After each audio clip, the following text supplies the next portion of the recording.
বাদশাহ জুলকারনাইন গোটা দুনিয়ার শাসন করলেন, গোটা জগৎ। ইন্তেকালের সময় ওসিয়ত করে গেলেন লোকেরা, মরণের পর আমার জানাজা হওয়ার পরে কাফন থেকে 2টা হাত বের করে বাজারের মধ্যে একটু ঘুরাইয়া আমারে কবরে নিয়ে যাইও। ইন্তেকাল হয়ে গেল, জানাজা হয়ে গেল, জানাজার পরে কাফন থেকে হাত বের করে খাটিয়া কাঁধে করে বুড়া বাজার ঘুরাইয়া নেয়। দুনিয়াদারেরা ডাক দিয়া কয়, তাকায় দেখ, গোটা দুনিয়ার শাসন করলো জুলকারনাইনের, পরও শখ মিটে না, লোভ সামলাইতে পারে না। মরণের পরে হাত বিছায় কয়, আরো দাও, আরো দাও, আরো দাও। ইমানদারেরা কয়, না না, জুলকারনাইন গোটা দুনিয়ারকে মানুষের বয়ান করে গেল, তাকাইয়া দেখ, সারা দুনিয়ার ক্ষমতা পাইয়া আজ খালি হাতে কবরে যায়। খালি হাতে আজ কবরে রওনা হয়ে গেল।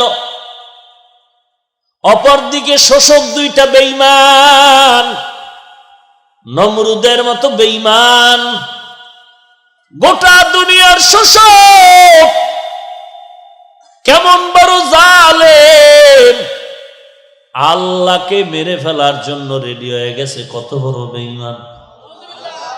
আল্লাহরই রাখবো না, একেবারে তীর ধনুক নিয়ে আসমানে উঠতেছে, গুলি মারিয়েই ফেললো, যায় পড়বে আল্লাহর গায়ে।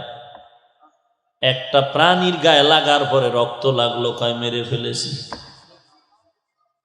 ওয়ামাকারু ওয়ামাকারাল্লাহ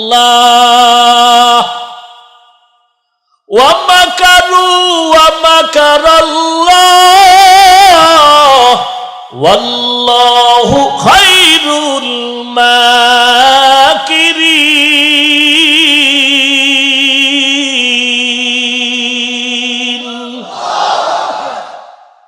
তুই কত নাম্বার বেঈমান? নমরুদের মতো বেঈমান তো হতে পারো নাই, ফেরাউনের মতো টাকার গরম দেখায় না। যত বড় টাকাওয়ালা হও, কারুনের থেকে বেশি টাকা তোমার হয় নাই। যত বড় চেয়ারের মাস্তানি করো, নমরুদের মতো চেয়ারের পাওয়ার তোমার হয় নাই, ফেরাউনের মতো হয় নাই, সাদ্দাদের মতো হয় নাই। যেই সাদ্দাত আল্লাহর জান্নাতে যাবে না, নিজে জান্নাত বানাইলো। দুনিয়ার নাম্বার ছাড়া বেশ্যাদেরকে জান্নাতের হুর বানাইলো। সুন্দরী রমণীদের হুর বানাইয়া সাদ্দাত জান্নাত দেখতে যায়। পেছন থেকে এক বুড়া হাঁটে আর কয়, সাদ্দাত আমার একটু কথা শোনো। সাদ্দাত পেছনে তাকায় বলে, কথা শোনার টাইম নাই। কেমন যেন চুম্বুকের মতো সাদ্দাত আগাচ্ছে ঘোড়ার পিঠে, আর বুড়া পায়ে হেঁটে তত আগায় যাচ্ছে। এক পাও ঘোড়ার উপরে, আর এক পাও জান্নাতের গেইটে। বুড়া সামনে গিয়ে কয়, পাও নামাবি না আমি আজরাইল। অন্ধকারে পথের মাঝে চলছো ভাইও একা, মনের মাঝে খেলছে তোমার কত আঁকা বাঁকা।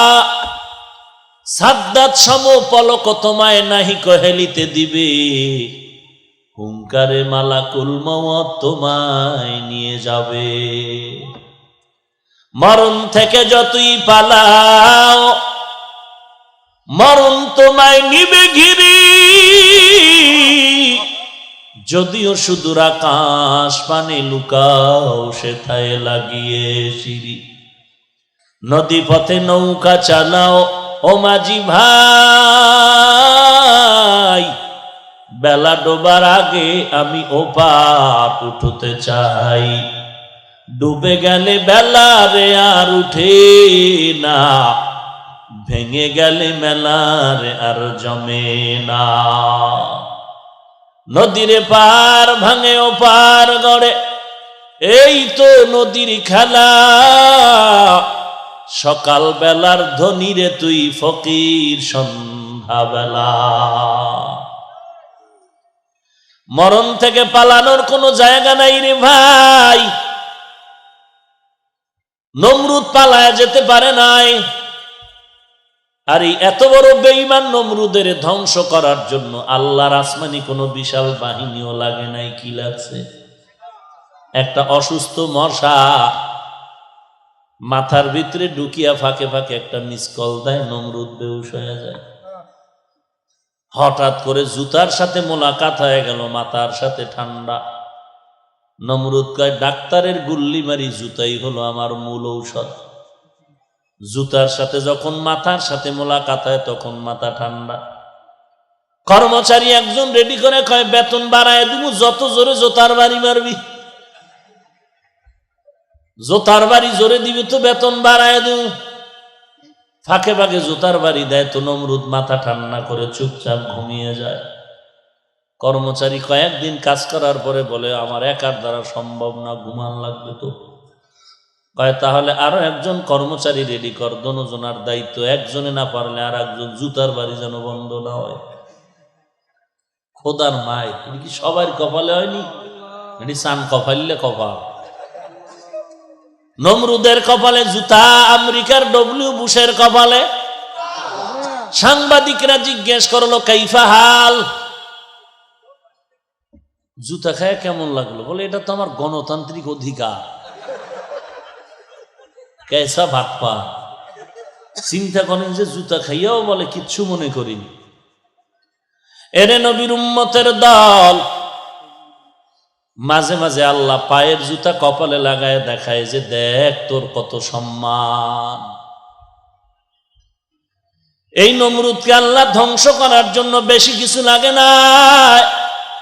এরে টাকাওয়ালা ভাই, এরে চেয়ারওয়ালা ভাই, কিসের বাহাদুরি দেখাও, কিসের মাস্তানি করো রে বাবা? ফেরাউনের মতো মাস্তান তো হতে পারো নাই। 40 বছর পর্যন্ত যে ফেরাউনের কোনো অসুস্থতা হয় নাই। নীল নদের ভেতরে মাঝখানে বাড়ি বানাইছে, ধুলা বালু লাগে না তো, ঠান্ডাও হয় না। কেমন ফেরাউন, যেই লোহিত সাগরের উপর দিয়ে মুসা নবীকে আল্লাহ পাস করায় দিলেন, পার করায় দিলেন, আবার ওই পানির মধ্যেই ফেরাউনকে আল্লাহ চুবায় ডুবায় খোদাই খায়েশ মিটায় দিলেন।